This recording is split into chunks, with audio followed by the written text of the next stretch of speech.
Siap, Mas.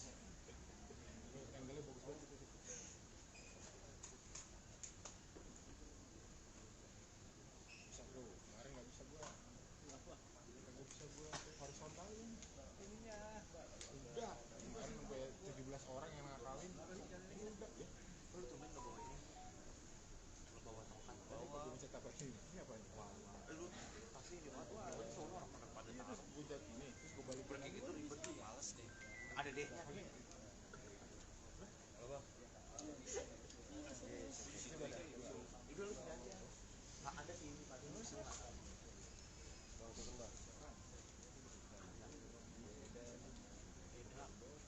Kayak ini nih.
Tes.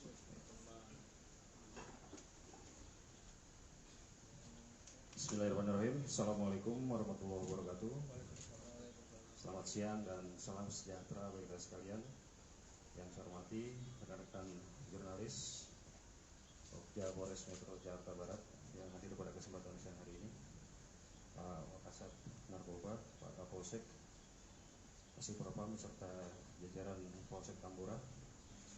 Pada siang hari ini kami dari Polres Metro Jakarta Barat akan menyampaikan press release terkait dengan pengungkapan kasus penyalahgunaan narkotika, di mana peristiwa itu terjadi pada hari Jumat kemarin, tanggal 5 Januari 2024, sekitar pukul 15.00 waktu Indonesia bagian Barat, tepatnya di Jalan Daan Mogot, Kelurahan Jelambar, Kecamatan Grogol, Petamburan, Jakarta Barat, di mana dalam pengungkapan tindak pidana penyalahgunaan narkotika ini, penyidik berhasil mengamankan 2 orang tersangka atas nama SAR alias Stephen yang beralamat di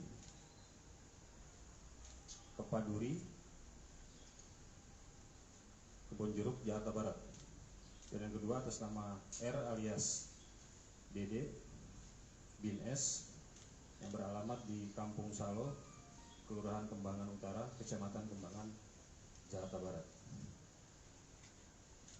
Adapun kronologis pengungkapan tindak pidana narkotika ini diawali dengan komitmen kami dari Polres Metro Jakarta Barat untuk melakukan pemberantasan terhadap penyalahgunaan narkotika, mengingat narkoba merupakan musuh kita bersama yang telah merusak sendi-sendi kehidupan bangsa dan negara, sehingga kami dari kepolisian khususnya Polres Metro Jakarta Barat berkomitmen untuk melakukan pemberantasan dan penindakan terhadap penyalahgunaan narkoba dalam bentuk apapun. Terkait dengan hal tersebut, penyidik dari unit narkoba Polsek Tambora melakukan serangkaian kegiatan penyelidikan dan juga observasi terhadap orang yang dicurigai sering melakukan transaksi narkoba di wilayah hukum Polsek Tambora. Hasil pengamatan, hasil observasi yang dilakukan mengarah kepada 1 orang yang sudah dicurigai dan sudah dipantau lama atas nama R, dan diketahui R pada hari kejadian melakukan transaksi narkoba dengan menjual narkotika jenis sabu kepada S atau Stephen di wilayah Kelurahan Kedaung Kaliangke, Kecamatan Cengkareng, Jakarta Barat. Melihat terjadinya transaksi, kemudian karena tersangka S langsung menagih kendaraan, kemudian dilakukan upaya pengejaran oleh petugas Polsek Tambora. Di dalam proses pengejaran, penyidik ataupun petugas berhasil menghentikan kendaraan yang bersangkutan di sekitaran Jalan Daan Mogot, tepatnya di perumahan Casa Jardin. Karena di situasi lalu lintas pada saat itu cukup padat, sehingga kendaraan yang digunakan oleh pelaku dan 1 orang di dalamnya berhenti. Kemudian petugas turun dari sepeda motornya, mengetok pintu kaca dan memperkenalkan diri bahwa kami dari pihak kepolisian dengan menunjukkan tanda kewenangan untuk membuka kaca jendela dan berhenti. Namun ketika mengetahui hal tersebut, pengemudi yang akhirnya diketahui atas nama S ini berupaya untuk melarikan diri. Karena situasi padat, yang bersangkutan membanting setirnya ke arah kanan dan sempat menabrak 2 pengemudi sepeda motor di sekitar TKP pertama di Jalan Daan Mogot di depan perumahan Kasat Jardin tersebut. Karena ada indikasi tidak patuh terhadap instruksi petugas, petugas selaku melakukan pengejaran kembali. Dan juga diikuti oleh beberapa masyarakat yang memang mengetahui peristiwa itu, termasuk yang motornya sempat ditabrak oleh pelaku. Kemudian pada saat memasuki putaran atau U-turn di Jalan Tubagus Angke, penyidik sempat melihat pengemudi membuka kaca jendelanya dan membuang sesuatu ke arah taman yang ada di samping U-turn itu. Namun karena penyidik melakukan fokus pengejaran, dilakukan terus pengejaran yang dibantu oleh warga masyarakat yang memang mengetahui dan sempat dilakukan tindakan penabrakan oleh pelaku. Kemudian masuk ke arah belok kiri ke arah Jalan Daan Mogot, ada perlintasan kereta api. Itu juga penyidik beranggapan pelaku pasti tidak akan melakukan tindakan lain dan menyerahkan diri. Namun itu juga tidak dilakukan. Pelaku langsung membanting setir ke kiri, melewati trotoar dan masuk ke arah perumahan. Sampai di suatu tempat berhenti di Jalan Buntu. Itu pun juga penyidik beranggapan pelaku akan menyerahkan diri. Namun tiba-tiba pelaku memundurkan kendaraannya, menabrak petugas yang ada di belakangnya dan juga warga masyarakat yang kebetulan juga ada di belakangnya. Kemudian kembali dikejar lagi, dan karena dalam situasi lalu lintas di seputaran Jalan Daan Mogot memang pada jam tersebut cukup padat, mungkin pelaku berupaya untuk mencari jalur cepat dengan masuk ke jalur busway. Nah, di jalur busway, tepatnya di halte busway di daerah Grogol Petamburan, tepatnya di halte busway Grogol, itu ada pemberhentian busway.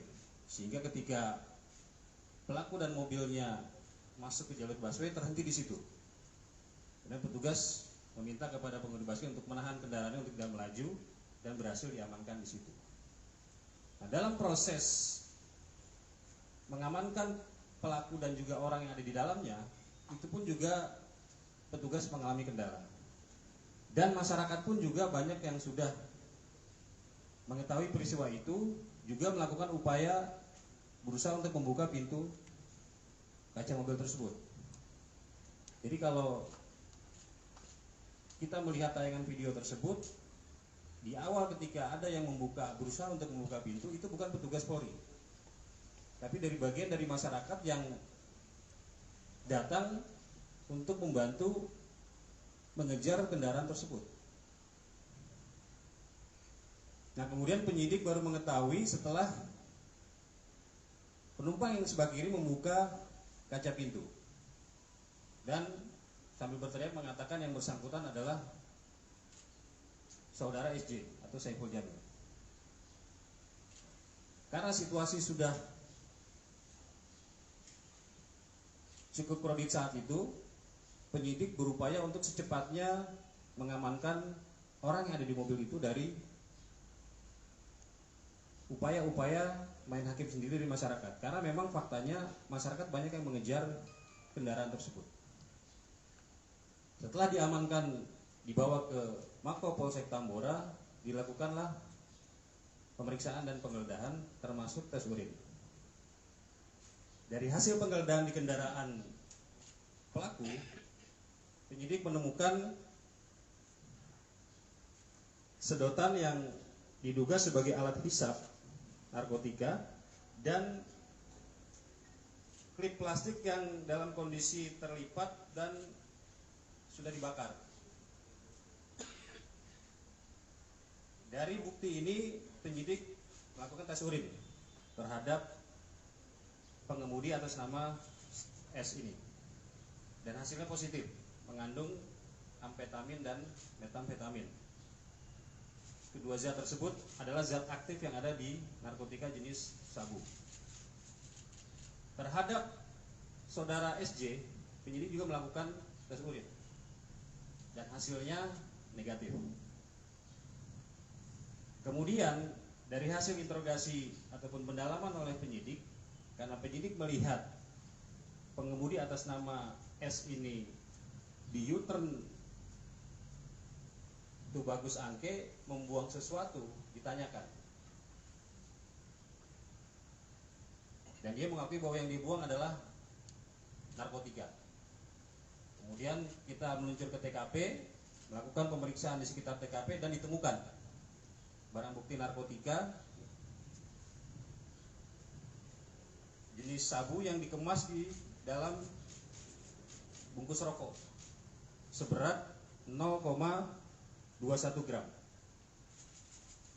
Dan saudara S mengakui bahwa narkotika tersebut diperoleh dari R yang memang sudah dilakukan profiling dan penyelidikan oleh petugas bahwa yang bersangkutan adalah penjual sekaligus pengedar narkoba. Dari keterangan S inilah kita berhasil mendapatkan ataupun menangkap R di rumahnya dan dilakukan penggeledahan. Terhadap R ini juga berhasil disita barang bukti narkotika jenis sabu seberat 0,25 gram. Nah, kemudian kami mendalami terhadap keterangan daripada S dan R ini. Jadi memang pengakuan dari saudara tersangka atas nama S ini, dia sudah sering melakukan transaksi narkoba dengan membeli narkotika jenis sabu kepada R sebanyak kurang lebih 10 kali. Sehingga dengan ada informasi tersebut dan kita konfrontir dengan saudara R, dia pun mengakui bahwa dia sudah sering menjual narkotika jenis sabu kepada saudara S maupun kepada orang lain selain S. Sehingga patut diduga R ini adalah sebagai penjual ataupun pengedar narkotika.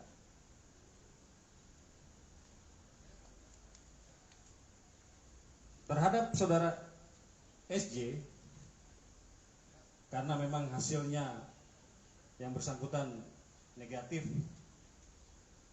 narkoba, nanti kita akan kembalikan yang bersangkutan kepada pihak keluarganya. Dan setelah ini saudara SJ akan memberikan statement, keterangan, sekaligus mengklarifikasi terkait dengan viralnya video yang melibatkan yang bersangkutan dalam peristiwa pengungkapan tindak pidana penyalahgunaan narkotika kemarin. Ini mungkin beberapa informasi yang perlu saya sampaikan. Mungkin rekan-rekan media ada yang ingin ditanyakan, saya persilakan.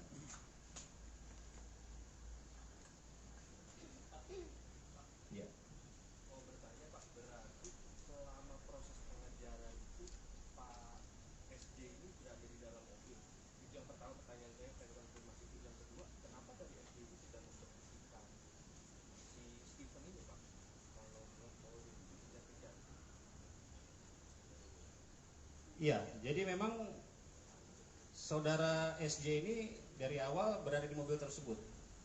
Jadi berdasarkan pengakuannya, ketika yang bersangkutan melaksanakan ibadah sholat zuhur di salah satu masjid di wilayah Daung Kali Angke, disitulah temannya yang bernama S yang juga asisten sekaligus drivernya itu melakukan transaksi jual beli narkoba tanpa sepengetahuan SJ. Itu pengakuan daripada saudara SJ. Sehingga ketika petugas datang dengan berpakaian sipil dan menjelaskan bahwa yang bersangkutan adalah polisi dengan menunjukkan tanda kewenangan, saudara SJ panik dan tidak mempercayainya. Sehingga dia berupaya untuk mencari perlindungan dengan pengakuannya mencari kantor polisi, namun tidak dapat. Sehingga ketika mobil terhenti di halte busway, disuruh buka kacanya pun yang bersangkutan masih keberatan ataupun menolak. Dan yang di dalam tayangan video sendiri jelas disampaikan bahwa dia teriak-teriak dan mengatakan bahwa akan dirampok atau dibegal. Sehingga itulah yang mungkin menyebabkan saudara SJ ini panik dan tidak berupaya untuk menghentikan kendaraan bermotornya. Pak, izin soal penangkapan yang dramatis itu Pak, kan antara polisi sama masyarakat jadinya simpang siur kan, yang berkata kasar siapa yang memaki siapa, itu apakah benar polisi yang memaki? Iya. Jadi kita sudah melihat tayangan video tersebut yang mengetuk kaca, yang memukul tersangka S ini, dan juga yang memaki-maki dengan bahasa kasar. Setelah kita cross check terhadap 3 orang penyidik yang berada di TKP dan juga videonya, itu bukan anggota kami. Jadi ini sedang kami lakukan proses penyelidikan juga, karena itu tadi ketika ada kendaraan yang berperilaku tidak wajar di jalan dan menabrak beberapa pengemudi kendaraan bermotor lainnya, sehingga timbul inisiatif dari warga masyarakat untuk melakukan pengejaran. Dan ketika sudah diamankan, mereka juga berusaha untuk membuka itu. Dan kalau ditayangkan video itu kan ada orang yang menggunakan hoodie warna merah marun kalau nggak salah. Itu setelah kita cross check juga bukan polisi. Nah, ini sedang kita cari juga orang itu, sehingga memang kesimpang siuran inilah yang nanti akan diklarifikasi oleh saudara SC, bahwa memang fakta di lapangan, petugas yang ada di lapangan tidak melakukan pemukulan ataupun berkata kasar terhadap pelaku atas nama S ini. Termasuk ada ucapan buat tembak Iya, betul. bukan polisi juga. Setelah kita cross check di video dan kita tayangkan, kita cross check wajah si anggota itu, bukan anggota kami yang melakukan pengejaran. Karena memang ada juga anggota yang diduga anggota yang menggunakan jaket bertuliskan polisi. Itu juga ternyata bukan anggota Polsek Tambora. Nah, ini sedang kami selidiki juga, makanya kami menurunkan propam untuk melakukan pemeriksaan dan pendalaman terkait dengan peristiwa tersebut. Satu lagi, ada kabar juga ada letupan tembakan, apakah benar sampai polisi meletakkan tembakan? Tidak ada letupan tembakan sama sekali. Gimana, Mas? Pada saat si S itu masuk ke mobil, si R langsung kabur atau seperti apa Pak? Terus pada saat si S masuk ke mobil itu, si SD berarti tahu transaksi atau tidak tahu peduli? Jadi itulah kenapa dikatakan bahwa SC sendiri sampai kaget gitu. Kok perasaan dari mulai dia berangkat sampai sebelum peristiwa itu terjadi, situasinya baik-baik saja gitu. Karena memang alasan daripada si S ini untuk ke tempat itu adalah untuk mengantar barang berupa perabot rumah tangga kepada keluarganya. Karena si SJ ini tahu bahwa si S ini adalah sering membantu keluarganya terkait dengan pemberian barang-barang yang memang diperlukan oleh orang tuanya. Sehingga tanpa rasa curiga, SJ ini mempersilahkan S ini turun dan bertransaksi dengan alasan ingin menyerahkan barang perabot rumah tangga kepada keluarganya. Sambil si S beraktivitas ke keluarganya, SJ melaksanakan sholat di masjid di dekat di seputaran TKP tersebut. Itu informasinya.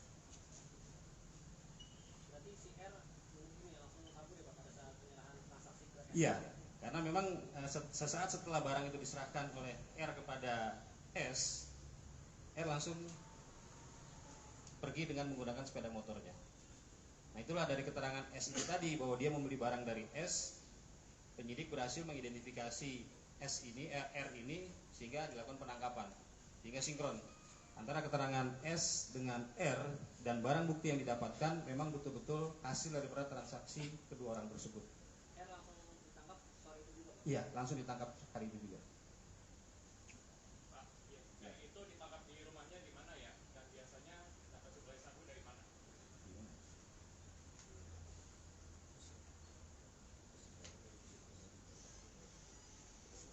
Saudara R ini diamankan di kediamannya di wilayah Kedaung Kaliangke, dan dia mendapatkan barang-barang tersebut.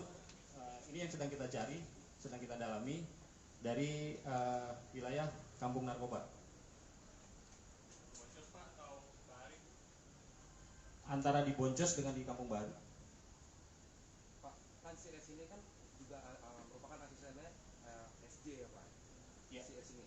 Nah, artinya apakah si S ini juga menjual barang-barang narkoba ini kepada artis-artis lain gitu Pak? Ada indikasi ke sana nggak Pak? Ya. pengakuan dari saudara SJ, dia menggunakan jasa S sebagai asistennya baru 1 tahun. Dan memang seperti pengakuan dia sebelumnya bahwa selama ini dia taunya S ini orangnya baik-baik saja gitu. Karena dia memiliki kemampuan untuk mengatur ataupun memanage aktivitas kegiatan SJ ini dengan baik. Entah itu kegiatan-kegiatan terkait dengan entertainnya atau kegiatan-kegiatan lain, itu bisa diandalkan. Sehingga dia percaya dan mengandalkan S ini sebagai asistennya. Dan tidak tahu sama sekali kalau memang aktivitas S ini juga ternyata sering terlibat di dalam penyalahgunaan narkoba. Sehingga SJ betul-betul kaget dan dia tidak tahu sama sekali kalau ternyata asisten ini juga merupakan pemakai narkoba. Cukup? Pak, terkait pemeriksaan selain urin, Pak, ada pemeriksaan rambut juga atau lain-lainnya? Iya, itu nanti sudah kita kirim sampelnya ke laboratorium dan nanti akan segera kita informasikan. Itu waktu berapa lama Pak? Belum. Oh, berarti walaupun hasilnya belum keluar soal rambut, udah tetap SJ dibebaskan gitu Pak? Iya, nanti kan akan kita lakukan langkah-langkah lebih lanjut. Dibebaskannya sore ini, Pak? Nanti akan kita ini dengan penyidik. Itu teknis pelaksanaan kegiatannya. Apakah mungkin menunggu hasilnya besok sampai pengumuman hasil sampel rambutnya keluar atau bagaimana, nanti teknisnya dari penyidik yang menangani kasus tersebut. Ada lagi? Cukup ya. Baik, setelah ini kami akan coba panggil saudara SJ untuk memberikan statement kepada rekan-rekan media. Sini aja lah, Pak. Di sini aja, Pak. Sini aja deh, jangan lupa blok.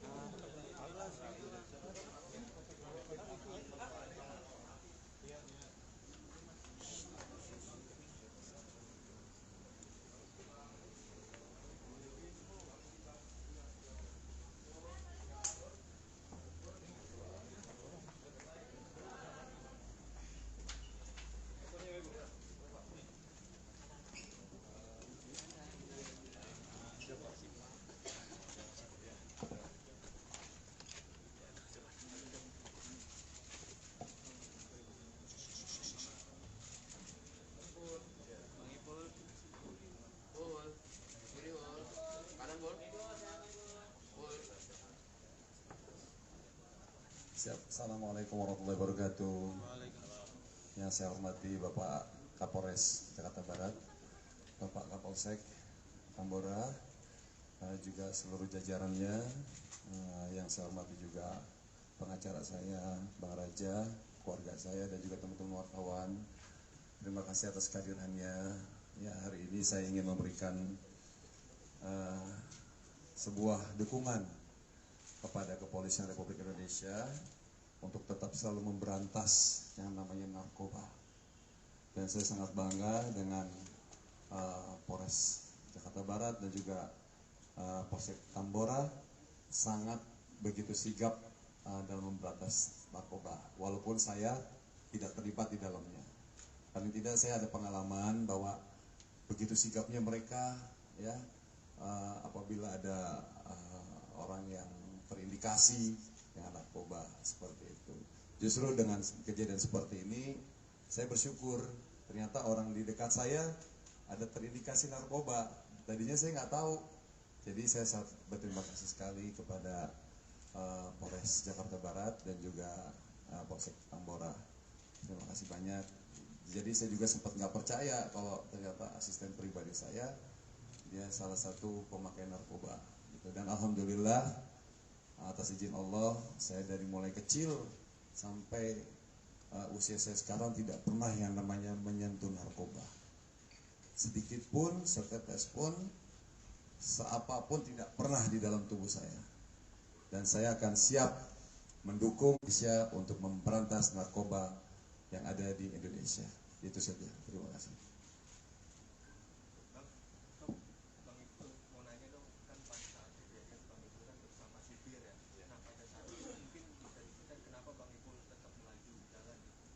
Baik, ya, jadi gini, saya itu pertanyaan sangat bagus karena terus terang saya merasa tidak punya salah, saya merasa tidak punya dosa.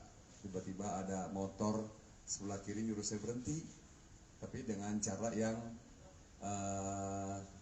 tidak baik gitu ya. Jadi saya otomatis refleksi sebenarnya gitu. Akhirnya saya tiba-tiba berpikir, walaupun memang sempat yang memberhentikan saya itu sudah menjelaskan polisi, tapi saya tidak begitu percaya gitu kan. Masa polisi seperti ini itu urusannya apa dengan saya gitu. Sedangkan semua perlengkapan lengkap, ya kan, plat nomor aman gitu kan. Saya juga nggak ada narkoba, nggak ada apa gitu. Jadi saya takut justru cari perlindungan, mau cari kantor polisi, karena yang ngegedor saya ngaku polisi. Di situ saya makanya saya jerit, saya bilang, akhirnya saya berpikiran negatif. Saya mohon maaf banget kepada tim dari Polsek Tambora yang saya tiba-tiba udah berpikir negatif. Saya pikir begal, makanya saya teriak-teriak, begal tolong, ini saya Saiful Jamil, sampai teriak begitu, meyakinkan masyarakat bahwa saya benar-benar dalam keadaan lagi apa namanya, ya lagi minta tolong gitu. Itu aja sih mungkin salah satu alasan saya kenapa saya terus melaju, karena saya lagi mau cari kantor polisi. Saking takutnya, padahal saya ingat gitu bahwa di ujung jalan tuh ada Polres yang begitu bagus, ada masjidnya, tapi begitu kondisi pada saat itu saya ngeblank gitu. Jadi saya cari perlindungan seperti itu aja. Pada saat Bang Ipul terus melaju nih, Bang Ipul sempat nanya ke si asisten atau si S ini nggak, kenapa ini gitu. Terus si S, apa jawaban dari si S ini? Nggak ada, karena saya tidak ada curiga kepada asisten saya. Makanya saya sempat curiganya kok asisten saya ini lama banget gitu kan. Jadi kronologinya begini teman-teman ya. Saya ini kan boleh izin Kapolres di apa namanya cerita kronologi gini. Saya ini mau meeting tadinya sore sama manajemen artis saya, ada abang saya Bang Sam, Mary Hana, ada Citra, juga sama Bang Raja. Tiba-tiba asisten saya ini melihat waktu begitu luang, dia bilang, Bang gimana sebelum kita ke tempat meeting, ke tempat ibu saya dulu. Dia bilang begitu, ini kan ada perlengkapan di rumah nih, ada panci, ada penggorengan gak kepake, daripada mau bazir bekarat, ini buat ibu saya. Nah ngedengar kata ibu kan saya merasa terenyuh kan. Dan saya juga melihat asisten saya ini selama kerja sama saya ini tidak pernah mengecewakan. Dia benar-benar orang yang jujur, ya, orang yang tulus. Makanya saya nggak nyangka kalau dia itu terlibat narkoba gitu kan. Nah tiba-tiba ya udah akhirnya nyampe di depan gang rumahnya. Nah dia selalu bilang kalau rumahnya tuh jauh, nggak bisa dijangkau dengan mobil, dia gangan kecil. Ya udah akhirnya saya dropin dia di situ, di tempat biasa saya dropin. Nah saya tunggu di masjid gitu. Di masjid itu jam 2 siang, kok sampai jam 3 lama banget ini ngedrop panci penggorengan gitu. Tapi saya sama sekali nggak ada berpikir negatif kalau dia itu sedang melakukan hal-hal yang melanggar hukum gitu. Jadi setelah dia udah nyampe jam 3, saya ingat banget tuh, karena saya di situ saya wudhu, rencana mau sholat di daerah Jakarta Barat. Tiba-tiba di perjalanannya itu ada teman-teman dari kepolisian yang menyuruh saya stop. Situlah kejadiannya seperti itu. Tadi dia bilang mau ngasih pancing, bongkar segala macam, dan pas dia turun abang dropin itu benar bawa pancing segala macam. Iya, karena memang ada kantong plastik besar dan saya melihat, dan itu memang barang-barang saya seperti itu, kantong besar segini, dan dia dijemput sama temennya naik motor. Temennya itu si R itu. Saya nggak tahu, pokoknya saya nggak lihat. Begitu saya dropin, dan saya langsung melaju. 1 jam dah, udah tuh dia udah 1 jam. Saya tunggunya, udah saya nggak berpikiran negatif apa-apa ya. Tiba-tiba ya saya disetopin, saya bilang, kenapa ini disetop? Udah saya berpikir, wah ini kayaknya begal nih, gitu, seperti itu. Kan sempat ada adegan yang buang barang bukti ya Bang, itu Abang sendiri tahu nggak tuh? Nggak tahu, saya nggak tahu karena saya di sebelah kiri. Pokoknya saya nggak tahu kalau si asisten saya ini terlibat narkoba, nggak tahu, itu aja sih. Tapi enggak Bang, pas si S ini buang barang itu nanya itu apa yang dibuang Enggak. gitu, Bang? Enggak, saya justru fokusnya yang ngejar-ngejar gitu, bekal saya bilang begitu. Bang itu kan Bang itu pada saat buka mobil kemudian turun terus menjasa segala macam sampai jatuh duduk ke bawah, terus ada orang pakai bawa borgol, apa rasanya? Maksudnya shock, maksudnya kok dikepung kayak gini gitu? Iya, karena saya kan di situ masih belum yakin kalau itu adalah pihak kepolisian, jadi saya masih tetap ingin membela diri gitu, seperti itu. Ada kabar diseret-seret itu benar atau enggak Bang itu? Enggak sih kayaknya, Alhamdulillah nggak diseret. Ya mungkin karena saya mempertahankan diri ya. Takutnya ya bukan polisi, itu aja sih yang saya khawatir. Ternyata begitu saya nyampe sini ada tulisan Polsek Tambora, saya baru tenang. Alhamdulillah benar ini polisi. Saya tadi berpikir, wah saya mau dibawa kemana nih? Wah udah berpikir, wah hanya saya bakal dibunuh gitu kan. Soalnya ya karena bapak polisinya nggak pakai seragam, pakai baju preman gitu, itu yang bikin saya akhirnya agak sedikit curiga gitu. Soal tadi diberhenti jam ini tadi dia itu memang tidak berpakaian polisi atau Iya, karena sedang dalam proses penyelidikan. Penyelidikan kan harus berpakaian sipil, undercover. memang penyamaran itu masih ada. Bang itu maksudnya bang nggak tahu itu nggak tahu barang buktinya itu adalah narkotika itu atau nggak tahu karena nggak lihat itu dibuang. Nggak tahu dia itu terindikasi narkoba.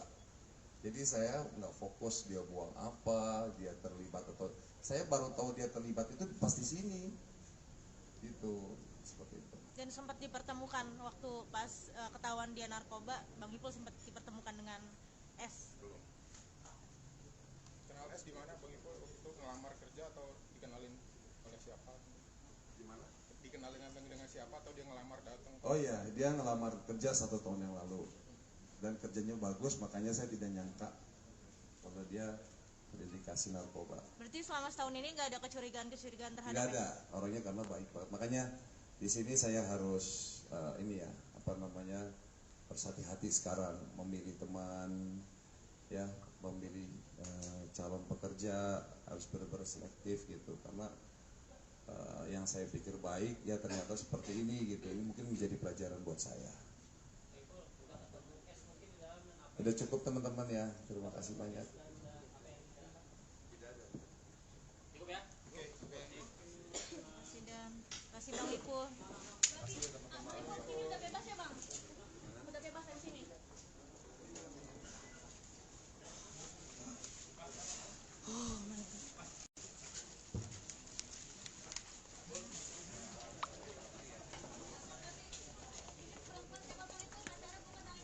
Anjir. I love you Rena. I love you Rena.